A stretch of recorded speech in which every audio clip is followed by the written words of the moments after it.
NEET group D में आप सभी का स्वागत है। आज हम करेंगे क्षेत्रमिति के जो शिफ्ट में आए हुए क्वेश्चन है। पहला क्वेश्चन है इसका, जैसा कि हमने बेसिक पूरा कंप्लीट कर लिया है, तो पहले तो यदि आपने बेसिक नहीं देखा तो पहले इसका बेसिक देख लीजिए। देखिए जो इसमें बेसिकली जो क्वेश्चन बन रहे हैं वो वर्ग से, आयत और कुछ वृत्त से भी बन रहे हैं। करेक्ट। क्षेत्रमिति सबसे बड़ा पोर्शन माना जाए तो बहुत बड़ा पोर्शन है, लेकिन इसमें आपको सिलेक्टेड करना है। यदि हम सब कुछ करेंगे तो देखिए काफ़ी, वर्ग का करें तो काफ़ी समय लग जाता है, वर्ग के क्वेश्चन बहुत हो जाते हैं, आयत के बहुत सारे हो जाते हैं, वृत्त के बाद चलो तो बेलन के, शंकु के, आयत के, चतुर्भुज में भी हमारे बहुत सारे हो जाते हैं। वर्ग अलग है, आयत अलग है, समचतुर्भुज अलग हो जाएगा, समलंब चतुर्भुज आएगा, सभी से रिलेटेड क्वेश्चन आपके बन सकते हैं। ठीक है, लेकिन हम जो क्वेश्चन आए उसके अकॉर्डिंग देख लेते हैं। चलिए पहला क्वेश्चन है आपकी स्क्रीन पर, एक वर्गाकार पार्क का प्रत्येक किनारा 25 मीटर है। क्या है? एक वर्गाकार। देखिए पहले मैं आपको थोड़ा सा समझाऊंगा और इसके बाद हम एक एक बेसिकली उसको करेंगे। ये एक मान लीजिए वर्गाकार है। करेक्ट। एक वर्गाकार पार्क का प्रत्येक किनारा 25 है और इसकी टोटल लेंथ 25 है। भाई ये है, क्योंकि वर्गाकार है तो सीधी सी बात है कि आपको समझ में आ चुका कि टोटल चारों तरफ 25 है और इसके केंद्र से गुजरने वाले, अब इसके केंद्र से, ठीक है, ये तो आपको समझ में आ चुका है कि 25 है। ठीक है, इसको कुछ समय के लिए हटा देते हैं। इसके केंद्र से रास्ते निकाले। आपने देखा होगा कि इस तरीके से कॉलोनी कटती है, ये जो रोड बनाते हैं ना में से, बिल्कुल सेंटर से, और इधर से भी ये ऐसा। ठीक है, ये रोड है। ये आपने 7th 8th में इस प्रकार के क्वेश्चन से देखे होंगे। ओके, ये क्वेश्चन है आपका, बोल रहा है 2.2 मीटर का है। इसकी जो चौड़ाई है भैया वो कितनी है? 2.2, और लंबाई कितनी है आपसे यदि पूछे तो 25, क्योंकि चौड़ाई 2.2, लंबाई तो यहीं तक जाएगा ना 25। इधर भी लंबाई ये 2.2 है और इधर ये चौड़ाई, मतलब 2 रोड है। क्लियर।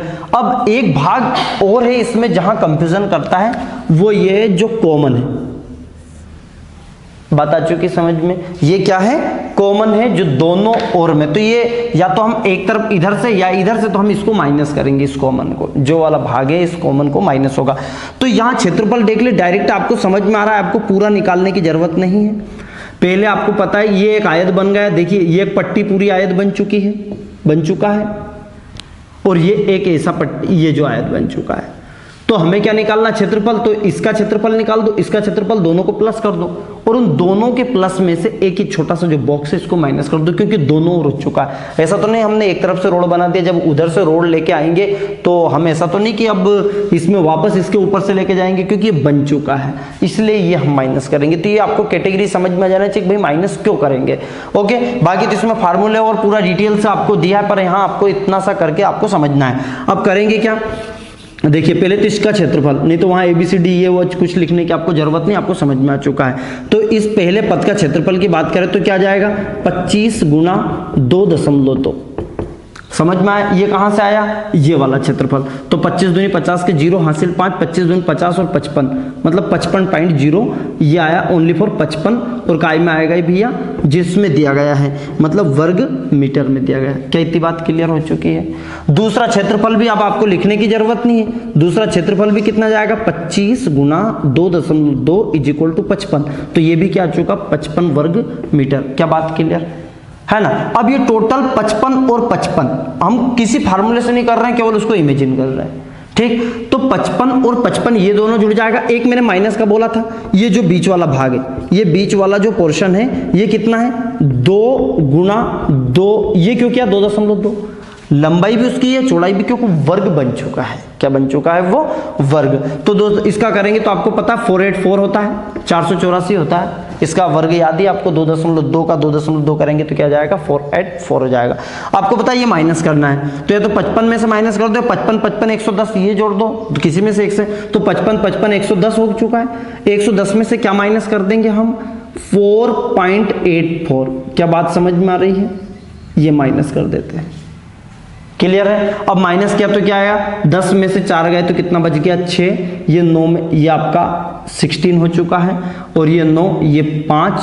क्लियर हो गया है ना? ठीक है, आया समझ में? ये 9, या इधर मान लीजिए इधर, तो 9 में से 4 गए, कितने बच गए? 5। ये 0, अर्थात यहाँ आपका 10 हो चुका, 105.16। ठीक है ना। तो ये आपका माइनस कर लिया हमने, 110 में से 484 को घटाया तो 105 और ये 16, ये क्या आया, क्षेत्रफल। क्या गया, क्षेत्रफल। अब आपको क्या बोल रहा है क्वेश्चन, आगे देखिए, एक रुपए मीटर, ये डीएम स्क्वायर के हिसाब से बोल रहा है, डेसीमीटर स्क्वायर, करेक्ट। अब आपको, जबकि ये वैल्यू काय में है, मीटर में, तो यहां काय में दिया है, डेसीमीटर में है, तो इसको पहले हम क्या करेंगे, मीटर में कन्वर्ट करेंगे। तो आपको पता है 1 मीटर स्क्वायर में हमारे पास 100 डेसीमीटर स्क्वायर हो जाएगा। समझ में आया, डेसीमीटर स्क्वायर हो जाएगा। तो हम किसका गुना कर देंगे, आपको पता है 1 मीटर की वैल्यू कितनी होती है, 100, तो हम इसमें 105 में हम गुना कर देंगे। तो ये लिख दीजिए 105.16 में यदि 100 का गुना कर देता हूं तो 2 जीरो हट जाएगा, दशमलव, तो कितना आ जाएगा आंसर, 105.16, और यही हमारा आंसर। आपके पास 4 ऑप्शन है, 105.16 शुरू में दिया है, 105.16, तो 20 का राइट आंसर हो जाएगा। पहला देखिए 105.16 भी दिया है, तो ये आंसर नहीं है। आंसर आपका ऑप्शन में ये भी रहेगा, पर आपको क्या है, डेसीमीटर में निकालना है। बात क्लियर हो चुकी है। चलिए, तो ये था पहला क्वेश्चन और आपको समझ में आया। दूसरा क्वेश्चन देखिएगा, यहां वृत्त से संबंधित क्वेश्चन है। दूसरा क्वेश्चन है, एक पहिए का, आपको स्क्रीन पर दिखाई दे रहा, एक पहिए का व्यास 84 सेंटीमीटर है, नोट कर लीजिए, और 792 मीटर की दूरी तय करने में कितने पूर्ण चक्कर इसके लगेंगे, ये आपको बताना है। ठीक, अब देखिएगा कि एक पहिया है, ये क्वेश्चन समझिएगा, वृत्त है, और वृत्त का पहले बेसिक समझ लीजिए, है ना। तो ये ऐसे चक्कर लगा रहा है, करेक्ट। तो आपको क्या बोल रहा है, 792 मीटर की दूरी तय करने के लिए, बाय द वे यहां ये तार होता, इमेजिन कीजिए, और ये तार को मैं ऐसा सीधा बिछा देता, ऐसे फोल्ड करके, करेक्ट। तो यदि इसकी लंबाई मान लीजिए 792 हो, करेक्ट, कितनी हो, 792, ऐसे, करेक्ट। तो ये यदि रोलर इसके ऊपर चलता है तो कैसे घूमता घूमता, मान लीजिए एक बार में इतनी चक्कर करेगा, एक बार में इतनी, एक बार में इतनी, तो इस 792 मीटर की दूरी तय करने के लिए इस पहियों को कितनी बार घूमना पड़ेगा। बात आ रही समझ में, है ना। क्वेश्चन को दी एक बार आप इमेजिन अच्छे से कर ले तो फिर कैसे भी क्वेश्चंस आ जाते हैं, हम उनको कर पाते हैं, और इमेजिन नहीं कर पाते। जबकि इस प्रकार के क्वेश्चन हमने 10वीं में किए, पर उस समय क्या 1 या 2 क्वेश्चन थे आईएमपी, हम उसको कैसे भी चाहे समझ में आए चाहे नहीं आए हम कर लेते थे। पर अब यहाँ समझना होगा कि ये जो इसका जो देखिए 84 सेंटीमीटर और ये मीटर है, तो पहले तो यूनिट एक जैसे, क्षेत्र मिति में सबसे पहली बात आपको याद रखनी पड़ती है यूनिट का, जिसको इकाई बोलते हैं, सेम होनी चाहिए। क्या होनी चाहिए, सेम होनी चाहिए। क्या मीटर है तो इसको सेंटीमीटर में, आपको पता है 1 मीटर में 100 सेंटीमीटर होता है, कितना होता है 100, तो इसमें 100 का गुना कर दो, तो 792 में 100 का गुना करेंगे तो आ जाएगा, ये काय में आ गया आप सेंटीमीटर में, ये भी सेंटीमीटर में, पहिया भी सेंटीमीटर में, ये भी सेंटीमीटर में। बात क्लियर। अब यहां देखिएगा कि 84 सेंटीमीटर व्यास है, ये 84 दे दिया, इस पहिए का व्यास कितना दिया, 84। अब इसकी त्रिज्या निकालो तो इसकी जो रेडियस हो जाएगी आधी हो जाएगी, 42 दूनी 84, 42 हो चुका। त्रिज्या आपको पता व्यास की आधी होती। तो आपको सबसे पहले तो ये पता होना चाहिए कि ये पहिया एक चक्कर में कितनी जगह घेर लेगा। जैसे आपको पता चल जाएगा, मान लीजिए कि एक चक्कर में इतना लेके जा रहा है, इतना लेके जा रहा है, दूसरे तीसरे में यहाँ पहुंचेगा, चौथे में यहाँ पहुंचेगा, पांचवें में यहाँ पहुंचेगा, ऐसे हम एक बता रहा हूं। तो पहले तो आपको पता होना चाहिए कि एक चक्कर में कितना, तो एक चक्कर का पता चल जाएगा तो हम इसमें भाग लगा देंगे, तो आपको राउंड पता चल जाएगा कितने चक्कर लगाएगा वो, ताकि 792 मीटर की दूरी तय करेगा वो। बात क्लियर है। तो चलिए, तो सबसे पहले हम एक चक्कर की दूरी निकाल लेते हैं। क्या निकाल लेते हैं, एक चक्कर, है ना, में चली गई दूरी, एक चक्कर में चली गई दूरी, अर्थात पहिए की परिधि। क्या होता है ये आपने पता, क्योंकि वो एक चक्कर लगाता है ऐसे, जब यहां से चलता है और यहीं आ जाता है तो ये टोटल एक पहिए की परिधि होती है। एक चक्कर में चली गई दूरी को उसके पहिए की परिधि बोलते हैं, जिसका सूत्र है 2πr। क्या है, 2πr, या आप π/d भी लिख सकते हैं। क्या लिख सकते हैं, π/d, है ना, दोनों में से एक। तो ये 42 नहीं लिखना पड़ेगा, तो 2 गुना 22/7, और r का मान कितना है, 42। क्या बात क्लियर है, समझ में आ रही है। 7 की 42, है ना। ये अब इसको लिख दो 6 दूनी 12, 12 गुना 22। इसका गुना मत करो अभी, क्योंकि हम इसमें भाग लगाएंगे।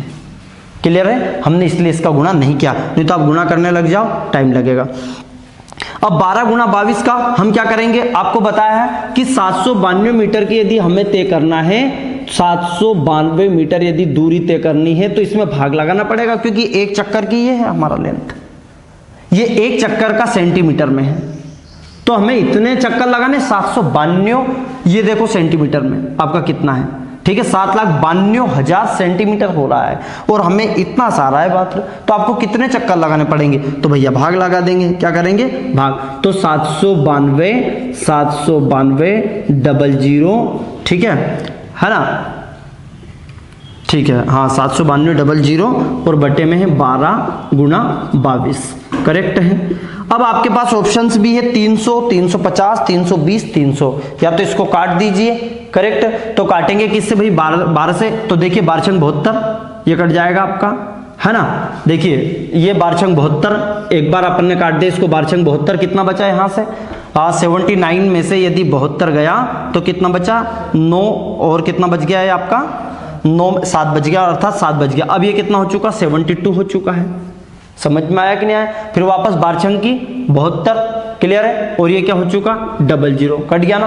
अब देखिए 22×66 याद आ रहा? 22×66 और ये 300, अर्थात कितने चक्कर लगेगा वो? 300। देखिए हमें इसको में समय लगा है, समय क्यों लगा है ये आपको समझाने के लिए। यदि वायदे में हम समय इसमें नहीं लगाते और स्पीड से इसको करते तो कुछ भी समझ नहीं आता, क्वेश्चन को करना नहीं करना बराबर हो जाता है।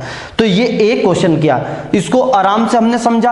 अब आपको अगली बार जब ये क्वेश्चन आता है तो कैसा? आपको पता है कि सीधा इसमें भाग लगाना है, तो सीधा 2πr भी नहीं निकालेंगे, ये सीधा ही इसके बटे में लिख देंगे हम। अगली बार क्या करेंगे? सीधा हमने 792 लिखेंगे और सीधा आपको पता है कि 2πr होता है तो ये 2πr लिख दिया। 2πr का पाई का वैल्यू भी आपको पता है, या तो पाई इंटू डी लिख दो सीधा, तो आर भी नहीं निकालना पड़ेगा। तो हम क्या लिख देंगे? 792 00 पाई इंटू टी, पाई की वैल्यू भी सीधा रख देना 22×7, और जो भी वैल्यू देंगे पाई इंटू डी अर्थात 84, ये हो चुका। यहां से काट दीजिए इसको और ये सीधा मान उठा के पटक दीजिए, बस एक लाइन में आपका आंसर आना चाहिए। ये सब चीजें इतनी समझाने के लिए थी। जब भी अब क्वेश्चन आएगा तो आपको समझ में आ रही बात, क्या करना है आपको समझ में इमेजिन करना, मतलब पेन कम चलाना है और इमेजिन ज्यादा करना है। कहने का मतलब ये है कि आपको चक्कर में जो चली गई दूरी है वो टोटल दूरी यहां हो जाएगी और एक चक्कर में दूरी यहां जाएगी। बस ये फार्मूला बन चुका हमारा, एक चक्कर में चली गई दूरी, ये तो कुल हो चुकी है और ये एक चक्कर में चली गई दूरी, बस ये हमारा आंसर आ जाता है। क्या बात क्लियर मेरी समझ में आ रही है? चलिए अब बढ़ते हैं हम अगले क्वेश्चन में। एक आयताकार हॉल के फर्श का क्षेत्रफल चौड़ी कालीन बिछाई जानी है, 150 चौड़ी कालीन है और ये दिया है सेंटीमीटर में, ध्यान रखिएगा। और सबसे पहले मैंने एक बात बताई थी आपको कि क्षेत्र मिति में पहले ध्यान रखता है कि सभी क्या इनकी सेम यूनिट होना चाहिए। अब देखिए आगे क्वेश्चन क्या बोल रहा है, यदि हाल, ये हाल है और इसकी लंबाई 20 है और ये 18 है, ठीक है, तो 12 रुपये प्रति मीटर की दर से, आपको क्या बोल रहा है, 12 रुपये प्रति मीटर की वर्ग की दर से कालीन की आवश्यकता लागत कितनी होगी? तो पहले तो इसका क्षेत्रफल निकाल ली, तो क्षेत्रफल निकाल लेते हैं, फर्श का क्षेत्रफल तो वही लंबाई गुना चौड़ाई, तो 20 गुना 18, 20 गुना 18, तो या तो गुना कर दीजिए, 18 दूनी 36, 360, या आप सीधे भी लिख सकते हैं 20 गुणित 18। इससे सीधा लिखने से ये फायदा रहता है कि आपकी कैलकुलेशन जो भाग लगाना रहता है वो सीधा कट जाता है, नहीं तो हमें फिर यहाँ भाग लगाना रहता है। अब आगे देखिए कि 150 का हमें भाग लगाना पड़ेगा क्योंकि हमें ये बिछाना है इसके ऊपर, करेक्ट। तो हमें पता चले कि भैया 1 मीटर दर के निकालने के लिए, अब ये तो कुल निकला है, क्या निकला है? कुल। अब हम 1 मीटर स्क्वायर के हिसाब से बात करेंगे। यदि हम इसकी दर की बात करें, पहले 1 का निकालना पड़ेगा तभी तो हमें पता चलेगा। 12 रुपए के हिसाब से वो ले रहा है, तो यहाँ 360 में हम भाग लगा देंगे। अब ये 360 काय में है, ये मीटर स्क्वायर में, काय में है मीटर। अब ये वैल्यू किस काय में दी थी आपको? 150 सेंटीमीटर में। इसको काय में करेंगे पहले, मीटर में, तो 1 मीटर में 100 सेंटीमीटर होता है। कितना होता है? 100 सेंटीमीटर। कितनी बात क्लियर है? अब यहाँ 100 सेंटीमीटर होता है, 150 में मैं भाग लगाऊंगा 100 का, तो कितना हो चुका है? 1.5। क्या बात समझ में आ चुका है? तो यहाँ 1.5 से भाग लगा देंगे हम। किससे लगा देंगे? तो 1.5 मतलब दशमलव हटा दिया, ऊपर क्या लगा दिया हमने? 0, तो ये 15 हो चुका है। तो 15 दूनी 30, 15 दूनी 30, 15 चौके 60, 240 काय में आ चुका है ये। अब देखिए ये 240 आ चुका है आपका टोटल, जिस पे कालीन बिछाई जानी है। बात क्लियर है। अब वो क्या बोल रहा है कि 12 रुपए प्रति मीटर की दर से कालीन की आवश्यकता है, तो इसमें 12 रुपए का गुना कर दो, तो 240 गुना 12, 0 का 0, 12 चौक 48 का 8 हासिल 4, 12 दूनी 24, 24 और 4 28, तो 2880 इसका आंसर आ जाएगा, अर्थात इसका सी इसका राइट आंसर हो जाएगा। तो बात क्लियर समझ में आ रही। ऐसे क्वेश्चन आते देखिए, हमने क्या है कि सिंपल क्वेश्चन तो ऐसे किए हैं और ये भी पूरे सिंपल के अंतर्गत ही आते हैं, पर कैलकुलेशन आती है।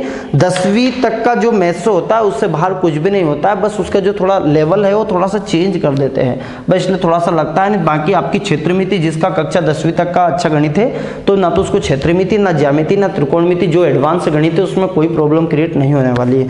तो मित्रों ये था कुछ, हमने 2 से 4 क्वेश्चन हमने किए हैं। बाकी क्वेश्चन को जब हम एक साथ जब हम प्रैक्टिस सेट लगाएंगे तो उसमें माइंड डाइवर्जन का काम करेंगे, जैसे कि कभी क्षेत्रमिति का आ गया, कभी ज्यामिति, तो हम थोड़ा थोड़ा परिचय सभी चैप्टर का ले लेते हैं ताकि उन क्वेश्चनों को करने में मजा आए। अदरवाइज अभी जैसे मान लीजिए हम पहली शिफ्ट कोई सी भी एक शिफ्ट उठाते हैं, मान लीजिए हम कोई सी भी एक शिफ्ट में जो प्रीवियस पेपर हुआ है उस एग्जाम को उठा लेते हैं, तो उसमें क्या है, तो कभी तो बोर्ड मास का आ रहा है, कभी अनुपात समानुपात से आ रहा है, कभी त्रिकोणमिति से आ रहा है, तो कभी वर्ग वर्गमूल से आ रहा है, तो कभी घनमूल से आ रहा है, तो उसमें समझ में नहीं आएगा क्योंकि आपके टॉपिक क्लियर। यदि आपके टॉपिक क्लियर है तो अच्छी बात है, पर किसी किसी के तो टॉपिक वो 0 से स्टार्ट कर रहा है तो उसको कुछ समझ नहीं आएगा।